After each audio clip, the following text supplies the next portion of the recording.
Listeners who have discovered the nation's #1 transcribed adventure story, a newspaper strip that has come to life on the air, Terry and the Pirates.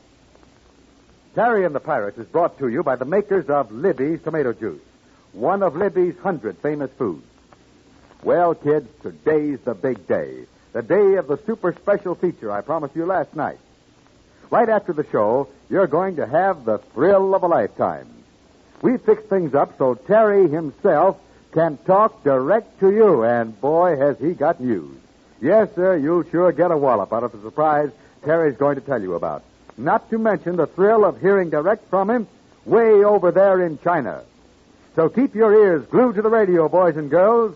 The minute the show is over, the big news will break. And now, Terry and the Pirates. Well. Things have taken a turn for the better as we join Terry and his friends in the Dragon Lady's hideout in the Chinese mountains. With the help of the powerful servant, Big Stoop, all our adventuring friends have been freed from the stone ruins. Yes, and with the help of a peculiar periscope, really called a terryscope, our friends have made prisoners of the Dragon Lady's assistant, Mr. Keel, and the crook, Lawyer Spur. It's a cold, gray, misty morning now. Jude Hennick, the plane pilot, has released April Kane and Burma from their cell and has taken them back across the field to his plane. He hopes to get it set for a takeoff. So let's join Pat Ryan and Terry. The huge, silent Big Stoop is with them. He holds Mr. Keel by the collar. Well, Pat, what's our next move? Dude's taking the girls to the plane. He's going to try to fly them away from here. We want that radio invention, even if Brother Keel isn't keen on helping us. I do not know where it is. I've told you that before. Yeah, I know. I've told you. I followed Mr. Spur to this building. I saw him force a window and enter. I followed him a few moments later. You know the rest. Yeah, I know I caught you and Spur, and you were both sneaking in here for one thing. There is a lie. I did not come to steal the radio invention. Well, if you followed Mr. Spur here to stop him from stealing that little radio transmitter, then you must know where it is. I was mistaken. I only thought I knew where it was. I thought you were the Dragon Lady's right-hand man. I am employed by the lady, that is all. That's enough. Say, what's become of Connie? She was standing here a moment ago. And if that word-twisting Chinese boy does anything more to get us in hot water, I'll skin him alive. Say, you got that terryscope with you? Yeah, right here. Ah, so that is how you look down into the room below, eh? That's right. We saw the Dragon Lady take the portable transmitter out of a cabinet. You know, Keel, I think the Dragon Lady would like to know that you and Mr. Spur had planned to steal the radio invention from her. That's a lie. Now, look, Bristletop. Did the Dragon Lady know you came over to this building just before dawn today? No, I saw no reason Okay, she'll want an explanation. And I'm just a little old fellow who can give it to her. She won't believe you. I think I can do business with your boss. What are you going to do, Pat? Well, we just caught Lawyer Spur and Mr. Empting Keel. Both of them trying to steal the radio device. That is not so. You be quiet. I'll have Big Scoop shake your eye teeth out. And where was I? Oh, yes. The Dragon Lady doesn't like her help to double-cross her. She will not believe that I did that. Then what are you so nervous about? Now, look, Terry, it's daylight now. We can't go outside, at least not yet. Use the terryscope and take a look around, will you? Yeah, sure. See, I can open a small window and stick the terryscope out just far enough to... I'll look through this end of the terryscope and... Well, what does the wide world look like outside? Pat, she's coming this way. I can see her. She just came out of a doorway. The Dragon Lady? Yeah. We can't stay here. She'll open this door and come in. Yeah, now look. You, Stooper. Take 'em bad fellow in that room. Hold 'em mouth. No talkie, savvy? And you, Terry. Go with Stoop and Keel. Oh, here, you take this gun. And hold the door open just wide enough to see out here with the terryscope. Well, what are you going to do? I don't know. But I want to talk to the lady. We can't make a deal with her. Well, she's right here and I can handle her. Go on now, get out of sight.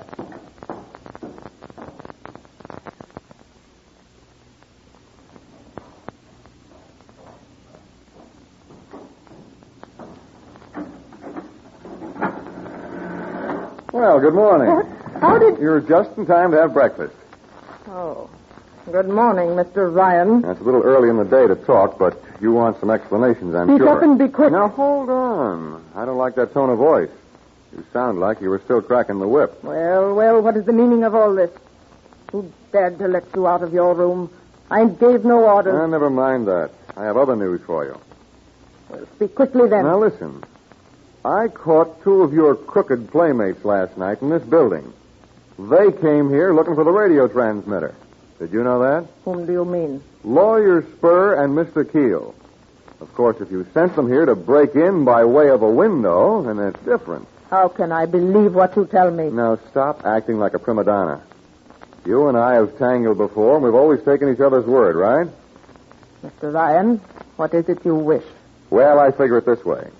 You stole that radio transmitter, but I'll make a deal with you. After all, those 2 gents, Spur and Keel, were going to steal it from you. They couldn't do that. They could try. I should like to question those men. Plenty of time for that. Now, what about you and I? What is the plan you have? I don't want that radio transmitter for myself. I want it for the Chinese army. They can use it against the invaders. I shall not give that invention to you. I need it for myself. Okay. But why prevent the Chinese army from using it? Let them have it, too. I don't want any money, nothing. The invention belongs to the girl, April Kane.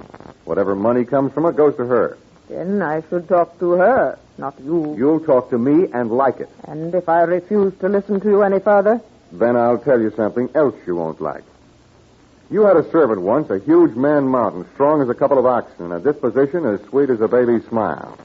You remember him? We call him Big Stoop because he can't talk. Well? He can't talk because you fixed it so he couldn't. He hasn't forgotten that, and I don't blame him. It was Big Stoop who broke in here and let us out. And he's not very far away. If he ever gets his big hands on you, it's goodbye. See what I mean? No, I don't want him to break you up in little pieces, but Stooper is hard to control when he gets mad. And he's sure real mad with you. I can walk out of here No, and... you can't, lady. Don't turn around and don't try to use a gun. Dragon Lady doesn't happen to have a gun up her sleeve, Terry. Mr. Ryan is correct. I have no gun. Terry, come on out. That Big Stoop stay in there with his pal. Super, you stay here with bad fellows. Hold them tight. Oh, Dragon Lady. Kind of early in the morning, huh? Terry Lee, you will not live long in this country. You have a charmed life, but good luck cannot follow you forever. That's a very pretty speech, but let's stick to our knitting. Do we make a deal? I have no objection to assisting the Chinese army. I bear the army no grudge, but I shall not give up the radio transmitter. All right, what will you do? I owe you a debt. You prevented Keel and Spur from making off with the invention. I shall repay that debt. Fair enough. I shall accompany you to the headquarters of the Chinese army. We shall submit the radio transmitter. If accepted, any money received shall go to the girl, April Kane. However, I shall have the right to produce these small transmitters for my own use. Is that clear? Yes? The deal. Well, let's get the transmitter and get started. Very well. Follow me. Where are you going? Into the large room across the hall. I placed the invention in a small cabinet against the wall. But it isn't there. What is that you say? It wasn't there last night. Pat and I looked. We broke open the Hey, cabinet. lady, do you think the radio gadget was still in there? Come, we shall see. I placed it in this cabinet last night. Mr. Keel was here with me. Oh. Go. Well, we knew it wasn't in this cabinet, but we thought you'd taken it away and hidden it someplace else. So you and I have both been cheated, eh? Now neither one of us have the device. Well, just a minute, lady. Just a minute. What kind of a game are you trying to play? You know where the radio device is. You know it wasn't in this cabinet. And now you're trying to pretend it's been stolen from us. No, I don't swallow that line.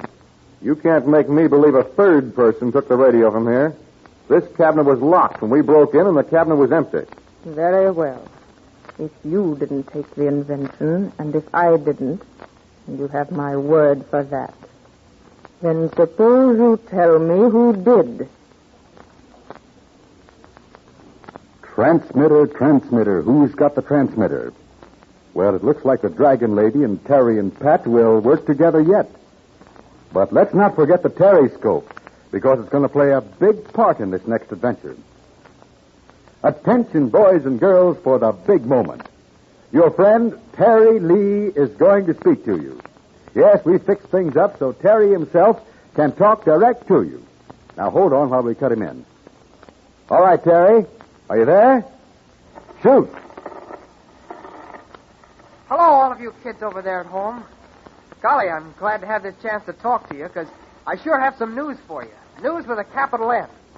You know that Terryscope I figured out? The one I made with some cardboard and pieces of mirror the girls dropped through the wall? Say, that good old Terryscope has sure got Pat and Connie and all of us out of plenty of tight places. Well, now, look, here's the big news for you. Every one of you kids can now get a Terryscope of your own that's exactly like the one I made. How's that for a swell surprise? Of course, in a way, your Terryscope will be better than mine, because I just have to use what I could find, broken pieces of mirror and a piece of old cardboard Connie found stuck in a window. But your Terryscope will be brand new and beautiful. Take it from me, kids, a Terryscope like mine's a keen thing to have. Why, you can see around corners with it and see what's going on behind you and over your head. Well, golly, I guess you remember how many times that Terryscope has saved the day for us. Of course, I'll be real pleased to think of all of you kids getting a Terryscope like mine, so I sure hope each of you sends for one right away quick. I guess the folks at the other end are going to give you the dope on just how to get it, so I'll sign off. Goodbye now, and I hope you'll send for your Terryscope soon. Thank you, Terry. Thanks a lot for telling the boys and girls over here about this wonderful surprise. Say, kids, isn't it marvelous to think you can actually have a Terryscope just like Terry's for your very own? And you can get it so easily. All you do is take a label from a can of Libby's swell-tasting tomato juice and one from Libby's Hawaiian pineapple juice, and print your full name, age, and address on the back of one. Then put the labels in an envelope along with 10 cents and mail to Terry, care of Libby's, Chicago, Illinois. You got that address? Terry, care of Libby's, spelled Libbys, in Chicago. First thing you know, the mailman will bring you your Terryscope, and boy, will you have fun. You know, that Terryscope is really even more exciting than Terry told you, because it not only lets you actually see around corners and in back of you, but it also gives you the secret Chinese code that Terry taught Connie and Big Stoop. Yes, and it gives you the Morse code, too. And furthermore, it's got a treasure hunt panel with a swell game. And also a trick you can play with a picture of Big Stoop. Well, all in all, kids, this Terryscope has 8 extra special features. Now remember, you send just 2 Libby labels and a dime. 1 label from Libby's tomato juice, 1 from Libby's pineapple juice. Mail them with your full name, age and address, and 10 cents to Terry, care of Libby's, Chicago, Illinois. So get going. Be the first in your gang to get a Terryscope. Now join us for a laugh and a surprise and a thrill way over in China, because that's where this newest and most exciting transcribed adventure takes place tomorrow. And you'll always know this program because it opens like this.